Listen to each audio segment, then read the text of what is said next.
For today's video guys, mag-unboxing tayo ngayon ng napulot kong bagong-bagong DJI Neo drone. Yan, tagal ko nang gustong magmaanto karon. Buti nung pag-uwi ko may napulot ako sa tabi ng daan. Yan, bagong-bago. Yung nakuha natin is DJI Neo Fly More Combo. Yan, bundle Fly More yung nakuha natin.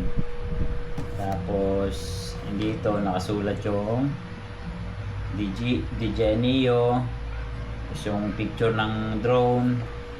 Ayan, silyado pa siya guys, silyado pa siya. Bubuksan natin ngayon kung ano laman sa loob. Yun, gagamit tayo ng cutter. Okay. Yan na guys, oh. Ito yung box. Dito sa box na to, sa unang box, nakikita natin dito ang kanyang battery pack. Dalawa lang siya, dapat tatlo to. Malamang andun yung isa na nakakabit na sa drone. So pakita natin. Okay, sarado pa siya.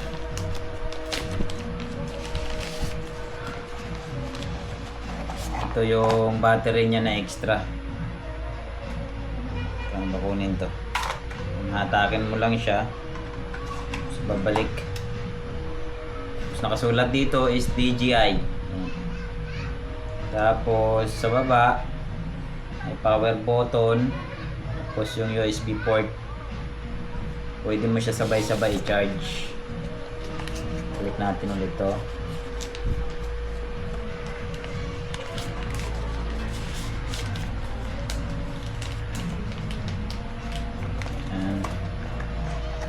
Tapos mayroon ditong sa box, mayroong type C na USB,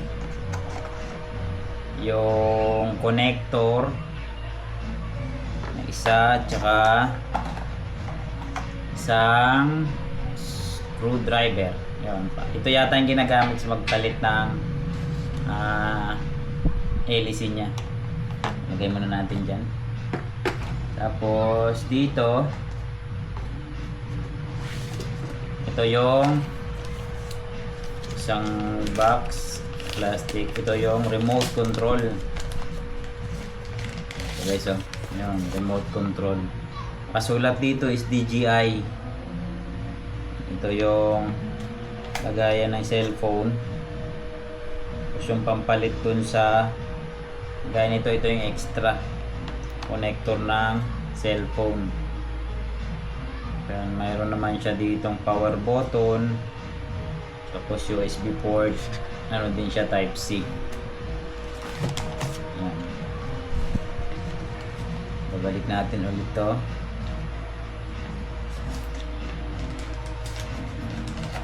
Excited na ako guys magpalipad nito. Susunod ko na video, sana subaybayan nyo yung video kung paano natin paliparin to.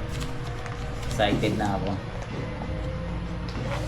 Kasunod, ito yung drone. Ang late lang, pero mamaya na yan. Dito mayroon siyang kalagay na user's manual, tsaka dalawang extra hélice. Yan, pag nasira siguro, yan ang pangpalit. Yan, tapos ito na yung drone. Buksan natin guys, pakita natin. Excited na ako magpalipad nito guys. Ito na yung drone. DJI drone Neo. Yun. Eh, may battery na siya, may power battery kasama. Maganda yung hélice niya, may naka-cover. Tapos ito may lens guard, cover ng camera. Ito yung camera niya.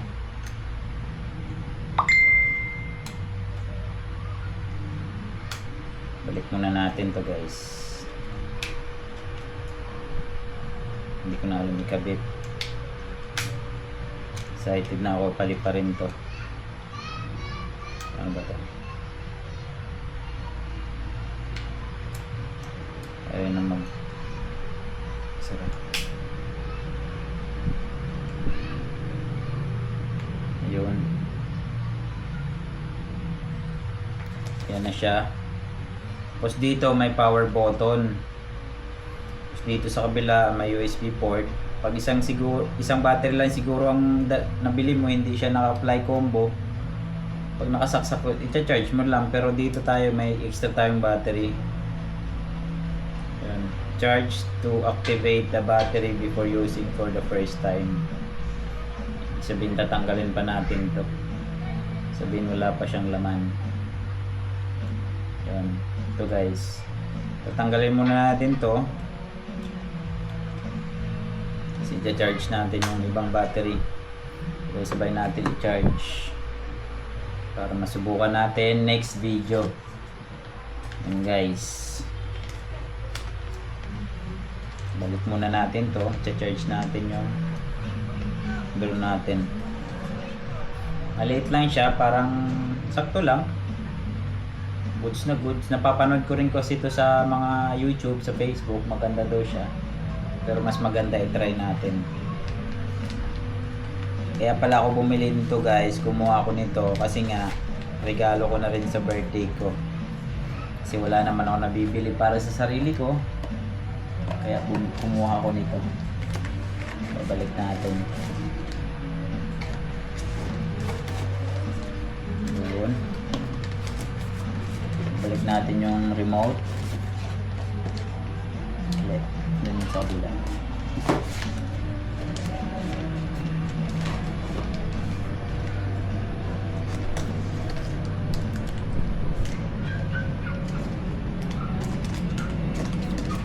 Tapos dito yung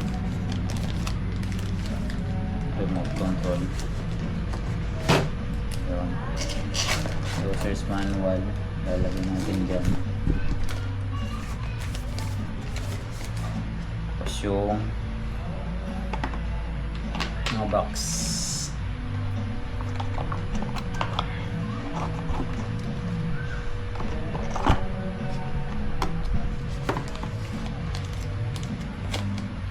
Charge muna natin to.